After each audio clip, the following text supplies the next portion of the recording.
que é digestão e absorção. Então, normalmente a gente come e a gente não come um macronutriente. Normalmente você faz uma refeição e essa refeição contém ambos, né? Seja gordura, seja carboidrato, seja proteína. Então, a digestão ocorre, na realidade, né, de maneira simultânea nos 3 macronutrientes principais da nossa dieta. Vamos tentar entender um pouco o básico da digestão e da absorção. Então, para falar da digestão e da absorção, gente, eu tenho que citar primeiro as funções do trato gastrointestinal, correto? Então, está destacado ali, ó, absorver elementos traços necessários, né, para a nossa fisiologia humana, para as nossas células, absorver micronutrientes necessários, vitaminas, minerais. É sim uma barreira física, química e imunológica contra diversos patógenos, bactérias, vírus. Já dificulta bastante a entrada deles, correto? Funções regulatórias, metabólicas e imunológicas. Então, isso aqui cresce muito. Tem um vasto campo do conhecimento que vem crescendo de forma assustadora até, uma grande quantidade de trabalho nessa área, né? Então, você tem que se atualizar sobre isso. O trato gastrointestinal é um órgão, né, um sistema muito importante para o nosso corpo, não só para digerir e absorver nutrientes. Longe disso. Realmente, ele impacta diretamente e indiretamente, né, com todo o corpo, né, com todo o metabolismo corporal. Interage com os diferentes órgãos, né? Então, tem uma linha importante de pesquisa nessa área.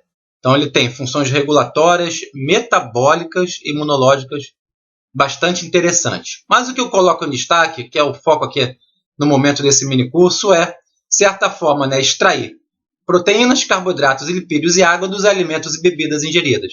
Então, você ingere um alimento que contém um nutriente. Então, você ingere um pão, um macarrão, uma batata, né, um suplemento alimentar, seja um peixe, uma carne, um ovo, né, até fast food, você ingere os alimentos e eles contêm os nutrientes. E é isso que o trato gastrointestinal, de certa forma, tem que fazer.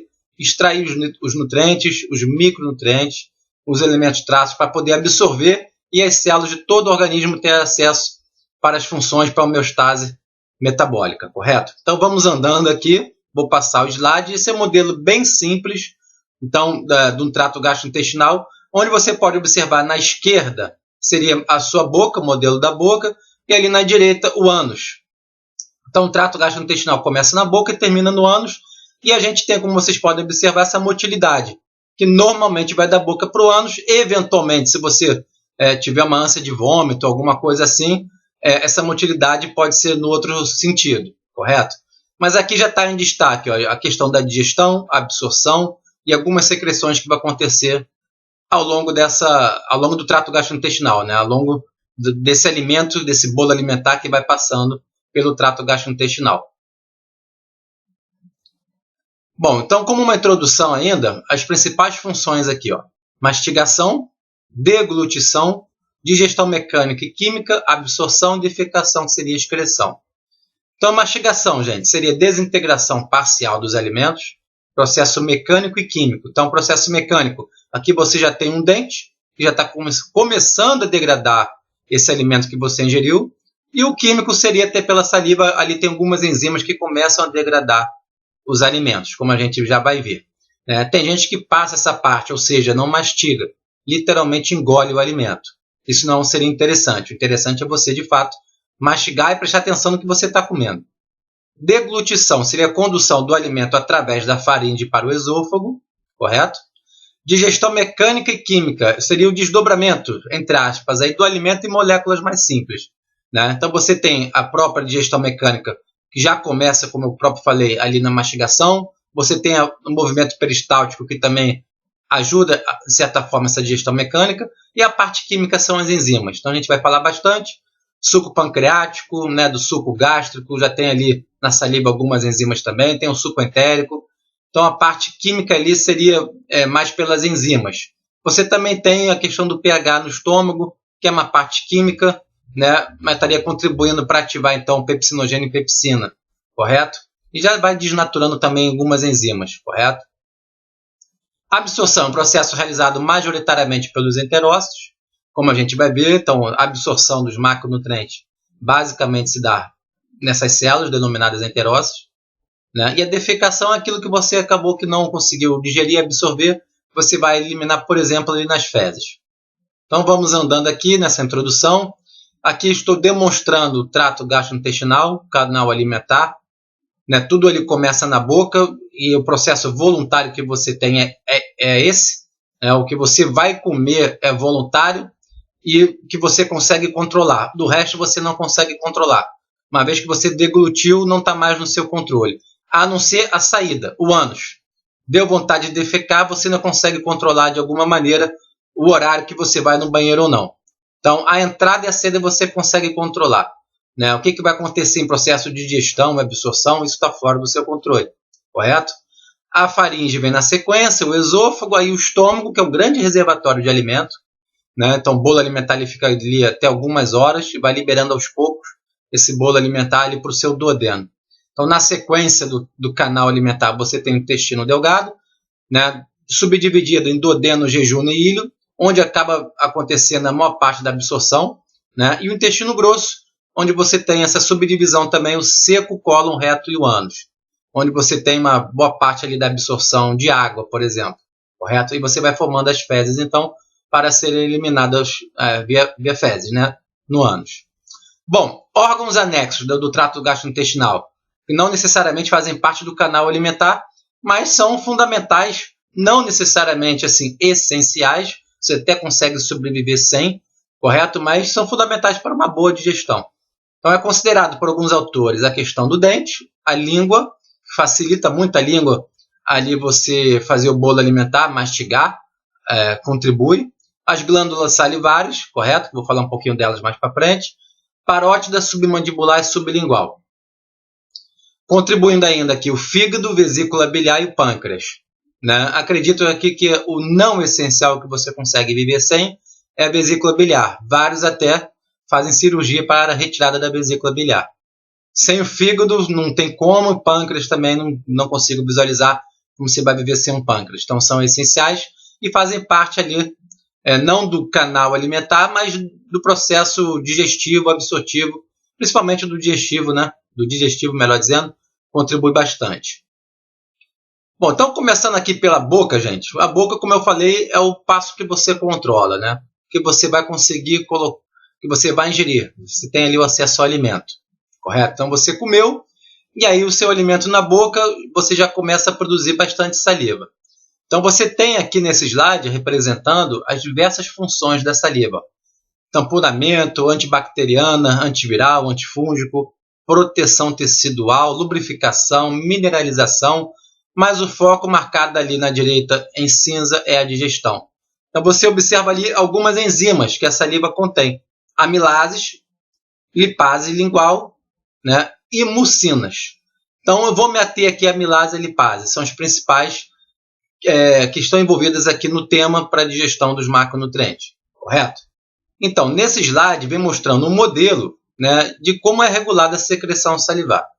Tanto o sistema nervoso parasimpático, está marcado ali em cima, ó, pelo PS, sistema nervoso parasimpático, PS. Ele é estimulado, por exemplo, visão, pela olfação, pela gustação. Então, só você olhar o alimento que você deseja, que você gosta, que você curte, por exemplo, um chocolate ou uma bela salada, correto? Sentir o cheiro, principalmente se você estiver com fome, ou botar esse alimento na boca pelas papilas gustativas, você já está estimulando a secreção salivar pelo sistema nervoso parasimpático.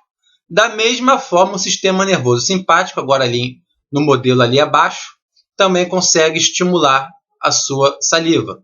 Então, tanto o sistema nervoso simpático quanto o parasimpático são secretores de saliva, correto? Então, a secreção salivar, que no basal tem em torno, mais ou menos, né, em quantidade de 0,5 ml por minuto, você pode aumentar isso em mais de 10, 20 vezes. Tá? Então, aumenta em grande importância, em grande quantidade, a sua secreção salivar, quando você está ali olhando, cheirando, né, ou até então degustando o seu alimento de interesse. Então, gente, nesse modelo aqui vocês podem observar que quando essas células miopiteliais, representadas em vermelho, são músculos, né, lisos, são induzidos a contrair pela ativação do sistema nervoso autônomo, seja o simpático ou parasimpático, eles de certa forma ordenham os ácinos. Quem são os ácinos? São essas bolinhas azuis que contêm a saliva. Então, uma vez induzida a contrair. Você vai ordenando os ácidos e o conteúdo dos ácidos, que é a saliva, é ejetado. É ejetado para a sua cavidade bucal. Então, promovendo assim a ejeção da saliva que estava pré-formada. E assim você vai salivando. Bom, funções da saliva no trato gastrointestinal superior e na boca. Facilita a mastigação e a deglutição. Imagina você se você não tivesse saliva. Ia dificultar bastante, né, a sua deglutição, sua mastigação. Então, ela facilita esse processo. Né? Você já vai até umidificando ali o bolo alimentar. Contribui para a formação do bolo alimentar, para a deglutição, e já começa a fazer uma digestão inicial do amido e dos lipídios. Lipídios, gente, principalmente triacilglicerol de cadeia média e de cadeia curta. Embora aparentemente tenha pouca importância para o adulto, tem uma relevância um pouco maior para o recém-nascido que mama, né, o leite da mãe, correto? E esse leite da mãe, o leite materno, tem um bom conteúdo de triacilglicerol de cadeia média e cadeia curta. Em adulto, menor relevância. Bom, então aqui nesse slide estou mostrando a ação da amilase salivar. Né? Então a amilase salivar vai atuar onde? No amido. O amido, basicamente, você encontra em diversos alimentos. É a forma como o vegetal estoca o carboidrato. Né? E o amido é um homopolissacarídeo. Então são várias moléculas de glicose, unicamente glicose, são monômeros, né, de glicose, unidos entre si. Só que são unidos por ligações lineares, ou seja, ligações alfa 4, entre o carbono 1 de uma determinada glicose e o carbono 4 de outra glicose. E aí você vai formando, como está mostrado ali, ó, a estrutura denominada de amilose. Agora, o amido também ele é ramificado, ele não é apenas uma estrutura linear. Então, essa ramificação vai por conta da ligação alfa 6. Ou seja, o carbono 1 de uma determinada glicose está associado, ligado ao carbono 6 de outra glicose. Essa estrutura é denominada, como vocês também podem observar ali, de amilopectina.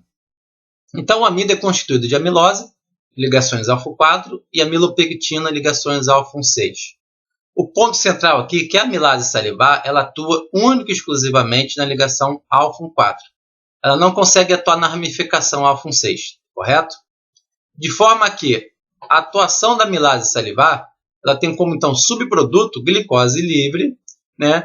E uma estrutura que a gente vem determinando, chamando de alfa-destrina limite. Então, quem é a alfa-destrina limite? A alfa-destrina limite é aquela estrutura oriunda do amido, mas que já perdeu vários monômeros de glicose. Agora, como a amilase salivar não consegue atuar na ligação alfa 6, ou seja, na ramificação, você vai tendo cada vez mais um amido, né, menor, porém bem ramificado. Né? As ramificações, de novo, não são perdidas. Agora ele vai perdendo em tamanho, porque as glicoses vão sendo liberadas pela ação da alfa-amilase, né, salivar, mas a ramificação não. Então essa estrutura menor chama destrina limite. São os principais produtos da amilase salivar. Tá? Na faringe e esôfago, na verdade, esse bolo alimentar que estava ali na boca vai passar para poder ter acesso ao estômago, correto? O estômago é um grande reservatório de alimento. Né? E no estômago, a amilase salivar ela vai ser desnaturada, então ela vai perder a função. Essa enzima vai perder a função, de forma que a digestão do carboidrato fica praticamente nula, zerada no estômago. É onde a gente vai privilegiar a digestão, na verdade, das proteínas. Pode ter alguma digestão de gordura? Pode. Existe uma lipase lingual, descrita por alguns autores, né, que também foi produzida na boca, mas a ação dela principal acaba sendo no estômago. E tem a lipase gástrica também, como eu já havia citado, né? Desculpa, a que eu havia citado era a lipase lingual, que acabava atuando mais no triacilglicerol cadeia média e curta, mas você também tem uma lipase gástrica produzida aqui no estômago. Ambas já começam então a degradar o lipídio da dieta. Mas o principal foco aqui realmente acaba sendo as proteínas, correto? Então você pode observar aqui à sua esquerda no alto uma figura do tratado do Gattin-Hall, né, de fisiologia humana, onde você tem ali então a anatomia do seu estômago, onde em cima ali você tem um fundo, depois tem o corpo, o antro e o piloro, que é um esfíncter que pode ser modulado, pode ser relaxado, pode ser contraído dependendo do estímulo. Ainda aqui você pode observar, nessa figura maior, você tem células parietais e células principais, uma célula G e células de mucosa, né? Então, as células de mucosa produzem muco, até para proteger esse estômago, essas células do pH que é muito ácido ali. Você tem célula G, que vai produzir gastrina, principalmente na presença de alimento, principalmente ainda quando você tem oferta de gordura e proteína na dieta. Essa gastrina vai cair na corrente sanguínea e vai ter algumas ações, como a gente vai ver. As células principais produzindo pepsinogênio, que é uma enzima inativa ainda, é um zimogênio que vai ser ativado na presença do ácido clorídrico produzido pela célula parietal. Então, a célula parietal tem dois produtos principais, vamos colocar assim. Tá? O fator intrínseco, que não vem ao caso muito nessa aula, mas está associado ali a contribuir para a absorção da cobalamina, correto? Tá? E o ácido clorídrico também produzido. Então, você tem na célula parietal o ácido clorídrico e na célula principal pepsinogênio. E esse ácido clorídrico vai ativar o pepsinogênio em pepsina para a gente começar, então, a degradar a proteína da dieta. Então, como vocês podem ver aqui nesse slide, parece que é meio confuso, né? Mas vamos tentar desvendar aqui. Então, essa aqui no centro, gente, é a célula parietal, que eu acabei de mostrar para vocês que vai produzir o ácido clorídrico para baixar o pH. Né? Então, célula parietal e a regulação da secreção ácida. Então, como que isso é controlado? Então, você tem aqui, ó, olha a sua esquerda no alto ali, ó, fase cefálica, aquela figura do garoto ali babando. Fase cefálica. Então, de novo, é só você ver o alimento, você pensar no alimento, você cheirar o alimento, né, ou eventualmente até você botar na boca, que você já vai começar, além de salivar, vai começar a produzir ácido clorídrico no seu estômago pela célula parietal. É claro que você não vai produzir muito, né? O principal momento que você vai produzir ácido clorídrico é na fase dita gástrica, quando aquele alimento chega no estômago. Mas antes de chegar no estômago, que é a fase cefálica, você já começa a produzir, então, ácido clorídrico. Como que isso é possível? Porque você tem o sistema nervoso ali interagindo a todo momento, né, com o trato gastrointestinal. Então, como você pode observar à esquerda, em cima, eu marquei ali em vermelho o sistema nervoso vago. Ele libera como neurotransmissor, né, acetilcolina. A acetilcolina é essa que vocês podem observar também. Tem 3 ações. Uma ação direta no própria célula parietal, estimulando a produção do ácido clorídrico. Além disso, tem uma ação direta na ECL cell, aquela célula ali, ó, roxa, ECL cell. É dita enterochromafin-like cell. Enterochromafin-like cell. É uma célula que está sendo estimulada, então, pela acetilcolina, e, uma vez estimulada, libera histamina. E essa histamina, aí sim, pode, na célula parietal, estimular a produção do ácido clorídrico.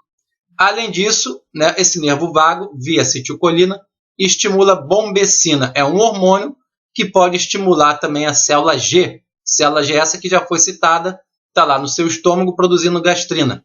Tá? E você pode observar que a gastrina cai na corrente sanguínea, e ao cair na corrente sanguínea, a gastrina também tem uma ação direta na célula parietal, induzindo a produção do ácido clorídrico, e tem uma ação indireta, novamente ali, semelhante à acetilcolina, na célula enterochromafin-like, então induzindo a produção e liberação de histamina. Histamina essa que também, por sua vez, vai estimular a célula parietal. Vocês observem que tanto a acetilcolina, histamina quanto a gastrina podem estimular a célula parietal a produzir ácido clorídrico de formas independentes. São 3 receptores independentes. Já na fase gástrica, né, isso tudo vai estar maximizado. Então, o bolo alimentar, ao fazer um estiramento, né, nessa mucosa estomacal, já induz ali um reflexo local para a produção do ácido clorídrico, dizendo assim, olha, o alimento chegou, está na hora da gente digerir. Então, tem um estiramento ali que, por reflexo, já começa a estimular a produção do ácido clorídrico. E, além disso, como já citado, as proteínas e as gorduras também conseguem aumentar muito a produção dessa gastrina via célula G. Tá? Então, quando o alimento chega no estômago, ele, no primeiro momento, ele eleva o pH estomacal, que estava mais ou menos em 2, vai para 6, e ao aumentar o pH de 2 para 6, né, você começa a estimular a célula G, que percebe que o pH subiu. Então, a célula G vai tentar novamente a fazer com que o pH baixe para em torno de 2. Então, a célula G, como vocês já viram, vai produzir a gastrina, cai na corrente sanguínea e depois vai agir diretamente na célula parietal e indiretamente na célula enterochromafin-like.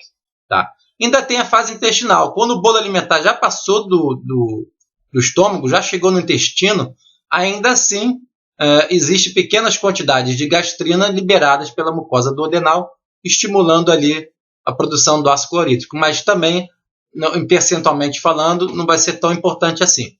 O ácido clorídrico majoritariamente é produzido na fase gástrica, correto? Então aqui já nesse modelo, olha, você vê ali a célula parietal, botei uma seta em vermelho, ela está produzindo bastante ácido clorídrico, correto? E aí vai ter um feedback negativo, né, para manter a homeostase ali daquele ambiente. Se o pH começa a baixar muito, quando chegar a 2 mais ou menos, você começa a controlar, né, e o próprio pH muito ácido começa, como vocês podem ver na sua direita embaixo, ó, diminui a produção de gastrina pela célula G. Então a célula G é um sensor de pH de certa forma. Quando ele está alto, ela é ativada para baixar o pH. Quando o pH está muito baixo, ela é inibida para o pH subir de novo e tentar manter o pH dentro da faixa de normalidade ou fisiológica ou basal ali do seu estômago, correto? Então o pH muito ácido inibe a produção de gastrina pela célula G. Vocês também podem observar que o pH muito ácido ativa aqui na sua direita, ó, tem uma célula D. E essa célula D produz a somatostatina. Essa somatostatina é um hormônio que ativa inibindo, ela inibe diretamente a célula parietal a produzir o ácido clorídrico, então inibindo a produção do ácido clorídrico. E indiretamente, ela também vai inibir a produção do ácido clorídrico, porque a somatostatina inibe a produção de histamina pela célula enterocromafin-like. Tá? Além disso, vocês também podem observar, né, que a célula D inibe a produção da gastrina. Isso eu já tinha citado, né? Correto. Então está tudo certo ali. Passando. Produção e ação da pepsina. Então vocês já viram ali, ó, em cima, em cinza, que os hormônios gastrina, histamina e o neurotransmissor acetilcolina, ao atuar na célula parietal, conseguem produzir o ácido clorídrico. E a célula principal produz o pepsinogênio. O pepsinogênio, então, é uma enzima que está inativa, chamado de zimogênio, correto? Então, essa célula principal está produzindo pepsinogênio.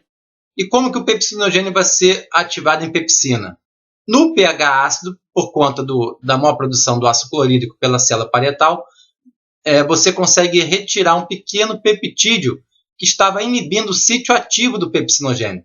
Então, ao clivar esse peptídeo, está representado em vermelho, você agora tem a pepsina, aí sim uma enzima ativa, para começar a degradar as proteínas. Tá? Quais são os principais estimuladores na célula principal para a produção e liberação do pepsinogênio? Vocês podem observar aqui, então, embaixo à esquerda, os hormônios gastrina e o neurotransmissor acetilcolina. Então, os mesmos estímulos que estimulam a produção do ácido clorídrico estimulam a produção também do pepsinogênio, correto? E aí você começa, então, a ter a digestão parcial das proteínas. Bom, esse aqui é o modelo para exemplificar a bomba pilórica, mostrando de novo o seu estômago, onde você tem em cima ali o fundo, o corpo, na sequência o antro e ali o piloro. Então, como que funciona aqui o movimento peristáltico, gente? Então, vou ler aqui para vocês. Ó. O esvaziamento gástrico é promovido pelas contrações peristálticas intensas do antro. Tá? Ao mesmo tempo, o esvaziamento é dificultado por graus variáveis de resistência à passagem do quimo. O quimo seria o alimento que está ali agora no estômago, ele recebe esse nome quimo. Então, passagem do quimo no piloro para ter acesso ao duodeno, correto? Então, a bomba pilórica é uma bomba, literalmente, que vai fazendo essa contração peristáltica de cima para baixo, do fundo para o antro, onde vai, de certa forma, expulsando aquele quimo, que vai sair então do estômago para acessar o duodeno. Não é como se fosse, fazer uma analogia aqui, não é uma torneira aberta. Ou seja, o quimo não vai esvaziando do piloro de uma forma contínua. É como se fosse um esguicho. Então você tem a primeira contração, né, a bomba pilórica, e aí como se fosse uma onda, né, de cima para baixo. E essa onda consegue então expulsar uma quantidade X de quimo pelo piloro, né, e depois essa onda retrocede. Tá? Na sequência você vai ter uma outra onda, uma outra bomba pilórica, vamos dizer assim. Aí você vai eliminando via esguicho, esguichando esse conteúdo do estômago para o duodeno. Tá? E esse controle da bomba pilórica é realizado, é bem controlado por alguns hormônios principais que são produzidos no próprio duodeno. É como se fosse assim o duodeno dizendo para o estômago: olha, estômago, envia para mim o conteúdo de quimo, aquela quantidade que eu, duodeno, consigo lidar. Não adianta me enviar muito, porque eu não vou conseguir digerir e lidar com ele todo. Então, vai me enviando aos poucos.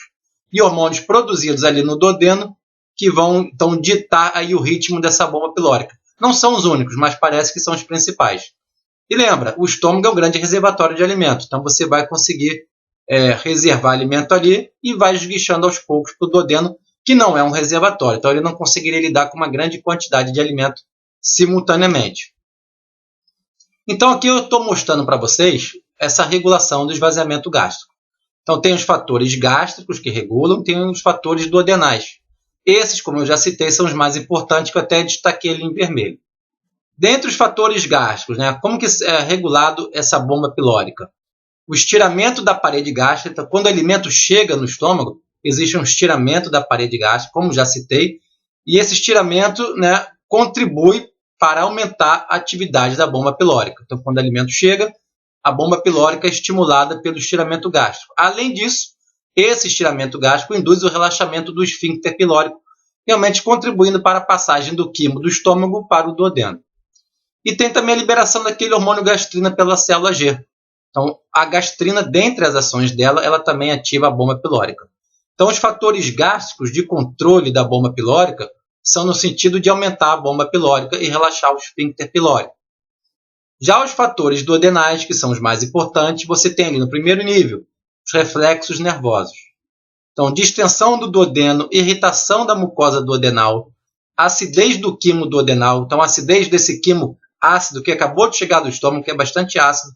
Então, essa acidez também está contribuindo para regular essa bomba pilórica e até o relaxamento total do esfíncter pilórico. E as proteínas e lipídios não processados são mais importantes até do que os carboidratos. Tá? Então, eles inibem as contrações propulsivas do antro.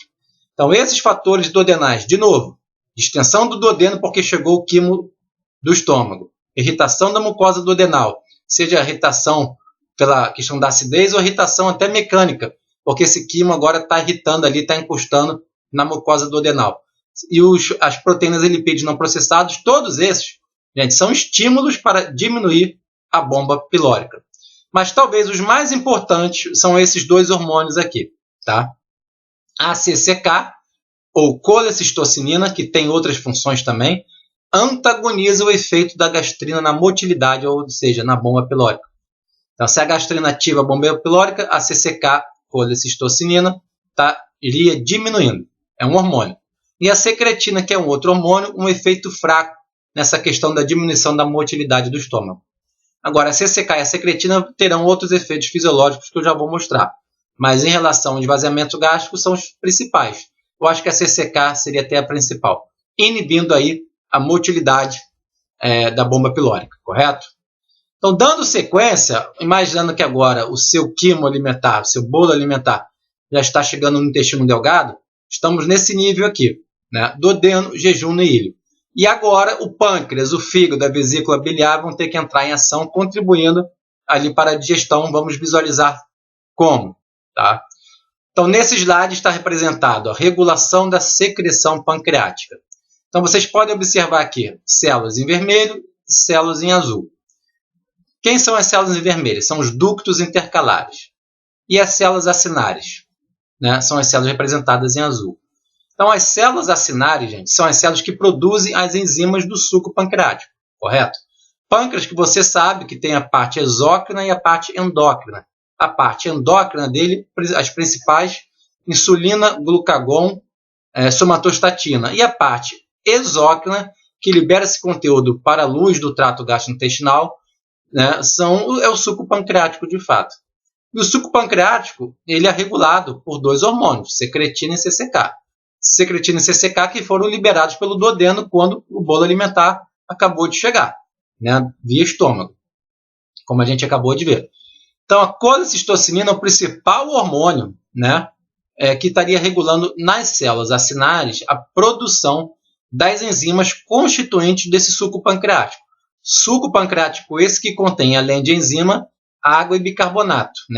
Então, o pH dele, como vocês podem observar ali à sua esquerda acima, o pH do suco pancreático oscila entre 8 e 8,3.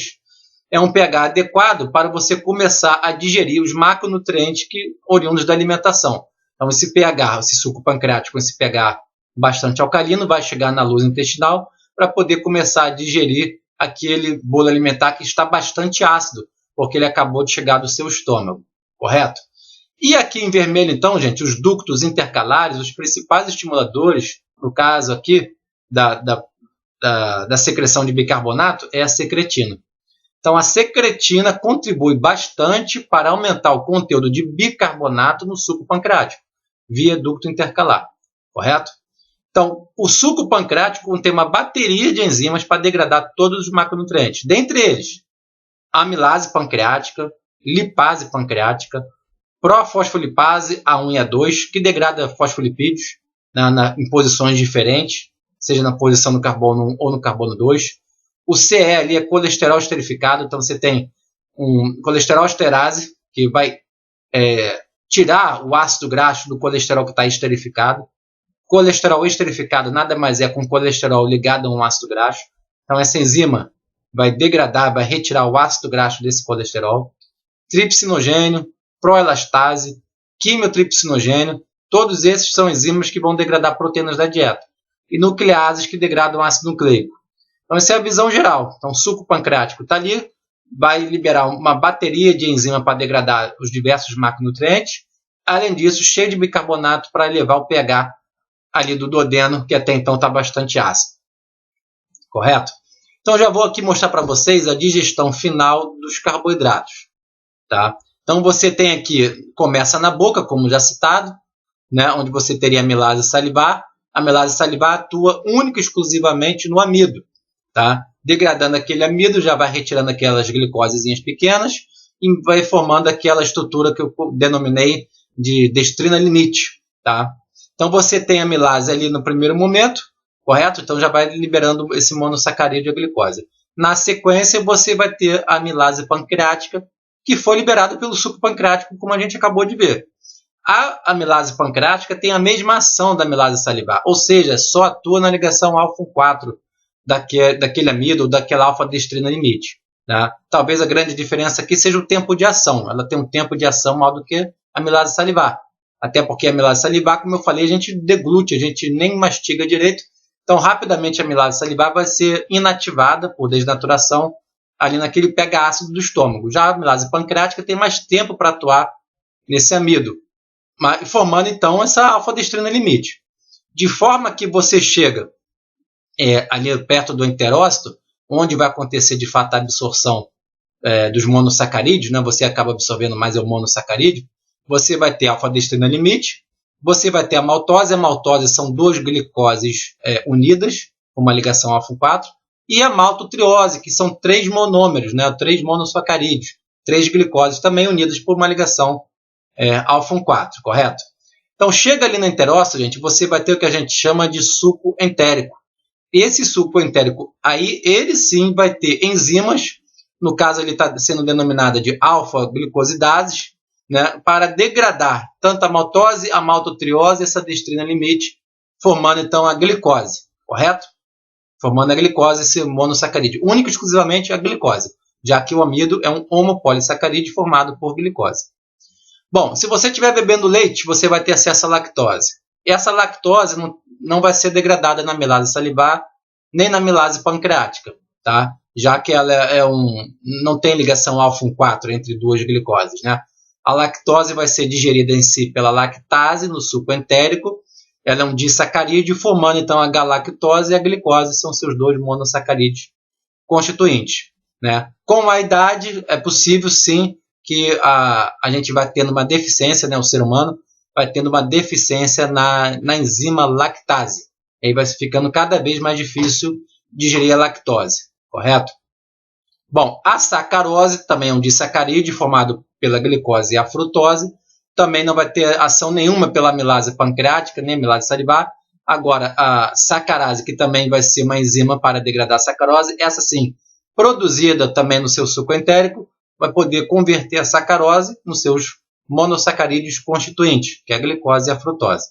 Se eventualmente você tomou um refrigerante que tem frutose, comer uma fruta que tem frutose, essa frutose vai passar direto por todas essas etapas inteirinha e vai ser absorvida diretamente. Esse raciocínio também funciona se você estiver ingerindo glicose pura. Tá? Então você ingeriu glicose, a glicose não vai ser degradada, já que ela é um monossacarídeo constituinte único, menorzinho, vai ser já captada pelo seu enterócito, correto? Então, dando sequência aqui, agora eu estou mostrando o enterócito para vocês e como que se dá a absorção do monossacarídeo frutose. Então, vocês podem observar que a frutose é captada pelo seu enterócito através de um transportador, ali representado em azul, transportador denominado de GLUT5, essa é uma proteína de membrana. Você consegue captar frutose sem gasto de energia nenhum, então uma difusão facilitada que a gente chama, uniporte, né? Porque você transporta um soluto por vez em um único sentido, e essa frutose então posteriormente, ali no seu enterócito, vai chegar na veia porta. Para isso vai ter que ser transportada agora por um transportador representado em verde, que é o GLUT2. Esse GLUT2 também é por difusão facilitada, ou seja, não gasta energia, e o transporte de qualquer soluto para um sentido ou outro é única e exclusivamente em função do gradiente de concentração. Tá? Então, quando você ingere refrigerante, mel, né, rapadura, que tem bastante frutose, frutas, né, que tem bastante frutose, o gradiente de concentração está favorável para o seu enterócito captar frutose da luz intestinal para o meio intracelular. E posteriormente vai ser então captado pelo GLUT2, acessando a veia porta. Então a frutose vai acessar a veia porta. Veia porta é essa que liga o seu trato gastrointestinal, né, drena ali fluxo sanguíneo do trato gastrointestinal para o fígado. Então o fígado vai ser o primeiro órgão que vai ter acesso à frutose da dieta. Bom, agora a gente vai observar aqui a captação da galactose, que é outro monossacarídeo. Na verdade, tudo que eu disser para a galactose serve para a glicose, porque o transporte é essencialmente o mesmo, é igual. Tá? Então aqui já é um transporte ativo secundário. Se é um transporte ativo, envolve o gasto de energia.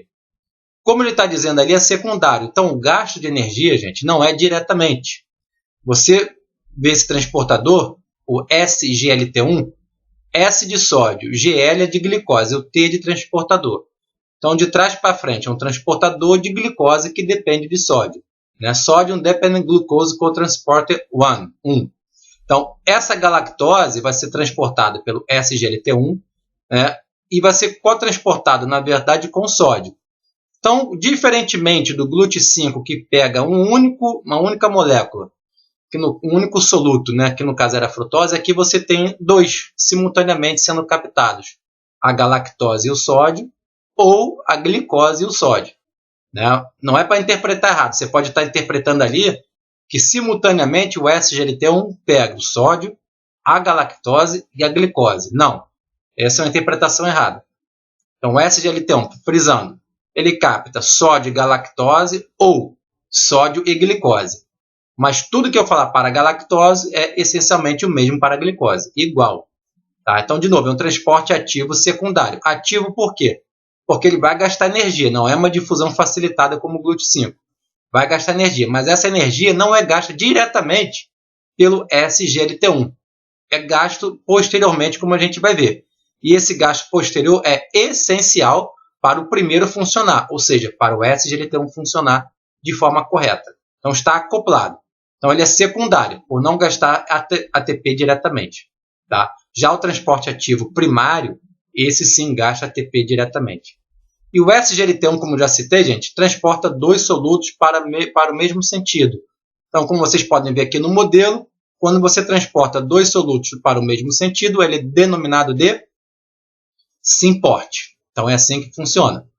Então, uma vez a galactose transportada ou a glicose transportada pelo SGLT1, também vai aumentar suas concentrações no meio intracelular e ambos, único e exclusivamente por diferença de concentração, serão captados pelo GLUT2. E de forma análoga à frutose, a glicose, galactose e frutose vão acessar a veia porta e o fígado.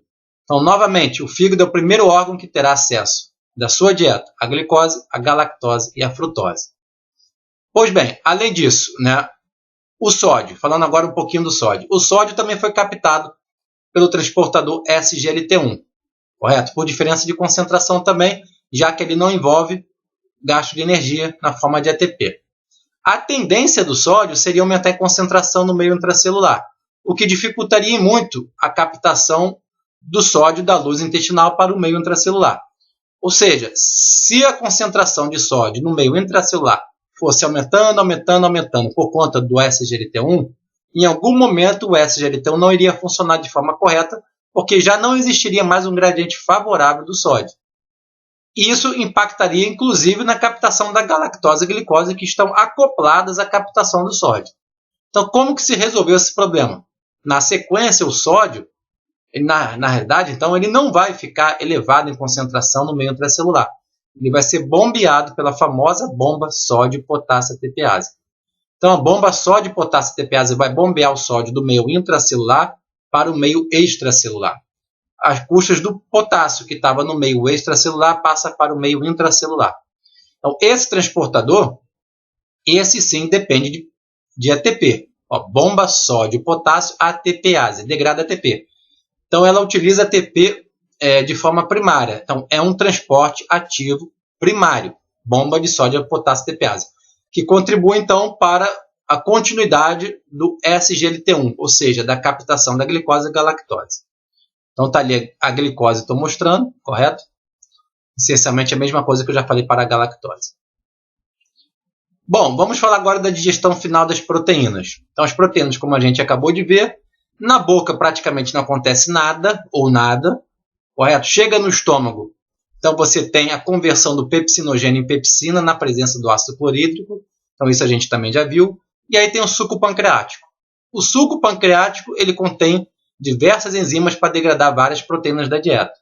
Dentre elas, tem a tripsina, quimiotripsina e elastase, que são denominadas em conjunto de endopeptidases, que degrada a proteína ali, vamos dizer assim, de dentro para fora, as ligações peptídicas internas. Vamos colocar assim dessa maneira para facilitar.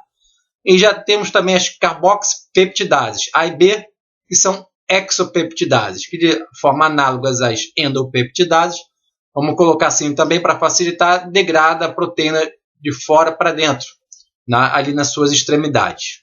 Então você tem ali essas enzimas que degradam proteínas tanto no suco gástrico quanto no suco pancreático.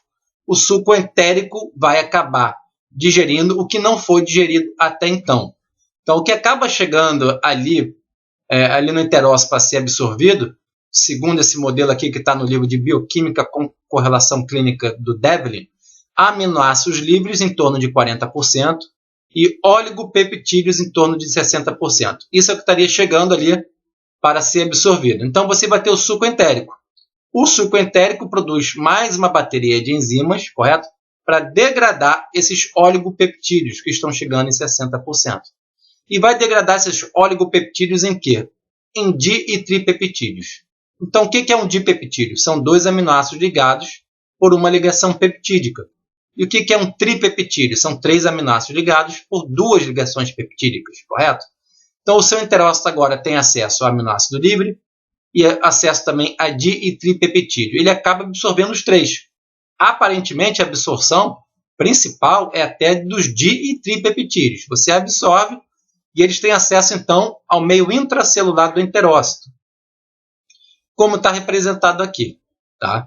Então, você tem diversos transportadores. Lembra que, diferente da glicose, a galactose e a frutose, que são três monossacarídeos, aminoácidos, vocês têm vários tipos e características bem diferenciadas de alguns aminoácidos. Então, você tem vários transportadores de aminoácidos. Tá? De uma forma assim, bem simples, você tem transportadores que são dependentes de sódio, tem transportadores que não são dependentes de sódio. São dependentes ali, como vocês podem ver, de uma troca ali com próton, né? Denominados de transportadores PEPT, PEP de peptídeo, transportadores de peptídeo. Tem algumas isoformas. Pelo menos a PEPT1 e a PEPT2 já são bem descritas. Então você tem transportadores dependentes e independentes de sódio, correto? Transporte ativo secundário também, porque você vai precisar também da bomba sódio-potássio ATPase. Nesse caso ali dos transportadores dos aminoácidos, correto? Então você vê pelo modelo ali que tem di- e tripeptidases intracelulares para degradar os di- e tripeptídeos captados pelos PEPT, ou transportadores de peptídeos, de forma que, ao degradar os di- e tripeptídeos nos seus constituintes básicos, que são os aminoácidos, você tem, na realidade, ali na veia porta, basicamente aminoácido livre. Você já não tem mais di- e tripeptídeo na veia porta, muito menos no fluxo sanguíneo, né, na circulação sistêmica. Tá? Então, de forma análoga aos monossacarídeos, os seus aminoácidos terão acesso primeiramente ao fígado. Então, o fígado é o primeiro órgão que tem acesso a carboidrato e aos aminoácidos da dieta. Feto e recém-nascido. Aqui é uma observação à sua esquerda. Feto e recém-nascido. A absorção de pequenas proteínas intactas por endocitose seria um processo fundamental para a captação de anticorpos maternos. Então, o trato gastrointestinal, essas tight junctions, né, essas junções bem firmes entre um enterócito e outro, que no adulto já não permite a passagem de certas substâncias entre um enterócito e outro, isso dificulta muito, por exemplo, que uma bactéria passe por ali, que um vírus passe por ali, que uma proteína inteira passe por ali, que seria um antígeno. No caso do recém-nascido, de um feto, essas tag junctions não estão ainda muito bem produzidas, feitas, né, de forma que você tem um espaço entre um enterócito e outro, que permite a passagem de proteínas inteiras, por exemplo, anticorpos da mãe para o feto.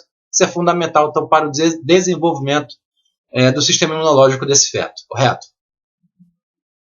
Bom, e aqui agora a digestão e absorção das gorduras, né? A porção ali já final, aqui mostrando na realidade a secreção da bile, porque para a gordura é fundamental a gente estar, além do suco pancreático, né, também estar secretando a bile. Bile essa que é produzida no fígado, só que é estocada e concentrada na vesícula biliar, que está representada ali em verde.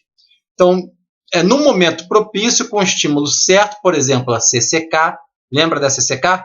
CCK é aquele hormônio que estava produzindo ou estimulando a produção das enzimas, né, do suco pancreático, e estaria também antagonizando o efeito da gastrina, né, na motilidade gástrica, além de da saciedade. A CCK também está induzindo a contração da vesícula biliar. Tá contraindo a vesícula biliar para você liberar a bile. Bile essa que vai ser fundamental, junto com as enzimas do suco pancreático, para a digestão final das gorduras. Então, gente, essa é a digestão e absorção final das gorduras, onde você tem o processo de emulsificação, que nada mais é você ter a gordura da dieta, por exemplo, um triacilglicerol, o éster de colesterol, fosfolipídio, né? Gordura da dieta junta com sal biliar esse que veio lá da vesícula biliar, correto? Houve a contração da vesícula biliar, o estímulo da CCK, você tem agora então o sal biliar, que tem muito fosfolipídio. O fosfolipídio nesse momento é interessante porque ele é uma molécula dita anfipática, ou seja, consegue interagir tanto com a água quanto com a gordura. Então isso é interessante, porque imagine você, se não tivesse esse processo, por mais que você tentasse degradar, digerir a gordura da dieta, a tendência dela seria se juntar novamente numa grande gota de gordura, uma vez que o trato gastrointestinal é cheio de água. Suco gástrico, suco pancreático, suco entérico tem bastante água também, né? Fora a água que a gente está bebendo. Então, assim, dificultaria muito você pensar numa digestão eficiente de gordura se não tivesse uma emulsificação, porque a tendência, novamente, da gordura seria estar sempre se juntando, por mais que você estivesse degradando, já que a gordura não interage com a água. Mesma coisa você pegar um copo de água e botar ali óleo. Você não vai conseguir fazer uma solução homogênea. Por mais que você tente misturar ali com uma colher, passar a mão, o dedo, enfim, quando você tirar a sua mão ou a colher, você vai ver que tem duas fases. Tem o óleo e tem a água, eles não se misturam. Então, para ter essa mistura, que seria emulsificação, você precisa da bile por conta do fosfolipídio, que interage bem com a água e com a gordura. Juntamente a isso, né, você tem o movimento peristáltico. Então, quando você tem a bile que está interagindo com a gordura e o movimento peristáltico está acontecendo simultaneamente, você começa a pegar aquela grande gota de gordura e convertê-la em pequenas bolinhas de gordura. Isso é fundamental porque aumenta muito a área de contato, né? Imagina, várias bolinhas de gordura agora. Se aumenta muito a superfície de contato para a enzima poder atuar. Que enzima? A principal aqui, a lipase pancreática, que vai atuar então no triacilglicerol que você ingeriu, que você comeu via alimentação. Então a lipase pancreática vai pegar o triacilglicerol da alimentação e vai retirar 2 ácidos graxos da posição 1 e da posição 3. O ácido graxo da posição 2, em princípio, fica ali ainda esterificado no glicerol. De forma que você tem como produto da reação da lipase pancreática 2 ácidos graxos livres e o 2-monoacilglicerol. 2 porque está no carbono 2, mono porque é 1, acilglicerol é a gordura. Como está representado ali no modelo. E aí você tem então, gente, agora ácido graxo livre, você tem monoacilglicerol, você tem sal biliar, você tem colesterol livre, também foi através da enzima colesterol esterase, você consegue tirar o ácido graxo que estava esterificado no colesterol, que veio da dieta também. E você começa a formar então uma estrutura que a gente chama de micela, uma estrutura bem pequena, que vai literalmente chegar pertinho ali do seu enterócito para poder absorver os constituintes da micela. Então, micela, de novo, você tem ácido graxo livre, você tem monoacilglicerol, você tem colesterol livre, você tem sal biliar. Tá? Então, você consegue aqui pelo modelo, mais uma vez mostrando, ó, ao chegar pertinho ali do enterócito, correto? Você vai absorvendo o ácido graxo livre, fosfolipídio, colesterol, monoacilglicerol. Então, aqui um outro modelo mostrando exatamente a mesma coisa, só que agora tem alguns transportadores ali específicos. O FA é ácido graxo, fatty acid, então ácido graxo, FA, sendo transportado por transportador específico de membrana. E ali também um transportador de esteroide, ó, o NPC1L1. Sigla esquisita, nome esquisito. Niemann-Pick C1 like 1. Está absorvendo colesterol. Então, o C ali é de colesterol, correto? No modelo. O C é de colesterol. E esse colesterol também pode ser eliminado do próprio enterócito, chegar à luz intestinal novamente, por aquele outro transportador, ABCG5/G8. Ó. Transporte ativo de colesterol e esteroides vegetais para excreção quando for necessário. Você também pode observar pelo modelo que o FA, já no meio intracelular do enterócito, ou seja, o ácido graxo livre, pode ser convertido em TG, que é o triacilglicerol. Então, vai ser esterificado novamente. Tudo que a lipase pancreática fez, que foi degradar o triacilglicerol em monoglicerídeo e ácido graxo livre, dentro do enterócito é reempacotado em triacilglicerol. Além disso, o ácido graxo livre pode se juntar ao C. O C é o colesterol, formando o éster de colesterol, é o CE. Éster de colesterol, vocês podem observar ali pelo modelo. A enzima que faz isso é a ACAT. Uma vez que você já tem o éster de colesterol, você já tem o triacilglicerol pronto novamente, você tem essa enzima aqui, ó, MTP, uma enzima que transfere, né, o triacilglicerol para o quilomicron crescente. Então, quem é o quilomicron? O quilomicron é uma lipoproteína, então tem lipídio e tem proteína, né? Tem uma proteína até importante que marca ele, que chama essa ApoB48. Essa ApoB48 é muito importante para o quilomicron ser reconhecido pelo fígado e o fígado poder captar esse quilomicron, correto? Ou o remanescente de quilomicron, porque o quilomicron vai ser degradado parcialmente ali já no tecido adiposo, no tecido muscular, mas o remanescente do quilomicron pode ser captado pelo fígado por conta de um receptor que reconhece essa ApoB48, correto? Então, esse quilomicron é uma lipoproteína bastante grande, né, comparada às outras, rica em triacilglicerol da sua dieta. Tem pouco éster de colesterol e tem pouca proteína. Tá? E esse quilomicron, diferentemente do metabolismo do carboidrato, né, e da proteína, não vai ter acesso diretamente ao fígado. Então, o primeiro tecido, o fígado, na verdade, vai ser o último tecido a ter acesso à gordura da dieta. Essa gordura aqui, colesterol, o ácido graxo de cadeia longa, que está formando o triacilglicerol e tal. Tá? Então, o fígado vai ser o último a ter acesso. Já para aminoácido e monossacarídeo, o fígado é o primeiro a ter acesso. Aqui porque o quilomicron ele não vai ter acesso à veia porta. Ele vai ter acesso ao vaso linfático. E esse vaso linfático vai ser, então, drenado, né, até uma artéria subclávia. Aí sim, na subclávia é eliminada na grande circulação sistêmica. Todos os tecidos, células, vão ter acesso ao quilomicron, vão captar um pouquinho desse triacilglicerol que tem, mas majoritariamente tecido adiposo, músculo esquelético e glândula mamária tiver em amamentação, tem que pegar a gordura, correto? Aí o que restar desse quilomicron é denominado de remanescente de quilomicron, e depois pode ser captado pelo fígado. Tá? A exceção aqui, gente, da gordura é a gordura de cadeia média ou cadeia curta. Diferentemente do triacilglicerol de cadeia longa, que é o majoritário que a gente consome, mas o cadeia curta e cadeia média tem uma especificidade. Parte do triacilglicerol, que já tem ácido graxo esterificado de cadeia curta e média, já pode ser metabolizado pela lipase lingual e lipase gástrica. Então você já está liberando ácido graxo, cadeia curta e média, por exemplo, ali no estômago. E aí na própria mucosa estomacal já pode ser absorvido e cair na grande circulação sistêmica, correto? Já pode cair ali sem estar necessariamente associado ao quilomicron. Tá? Então, cadeia curta e cadeia média consegue ser transportado pelo fluxo sanguíneo.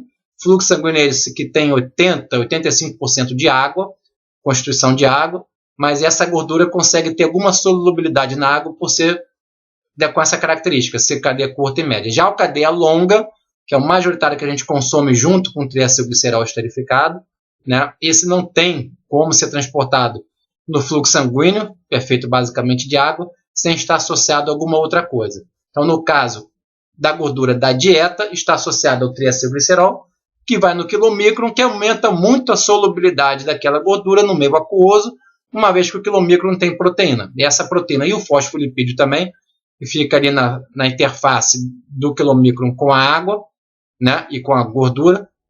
Gordura essa, o triacilglicerol do quilomicron, que vai mais no centro, no core, né, fica escondida, que vai ali mais na periferia do quilomicron, é muita proteína e fosfolipídio, para poder interagir com aquele meio aquoso que é vaso linfático e posteriormente o sangue, aumentando a solubilidade no meio aquoso, para poder ser transportado e captado, então, pelas células.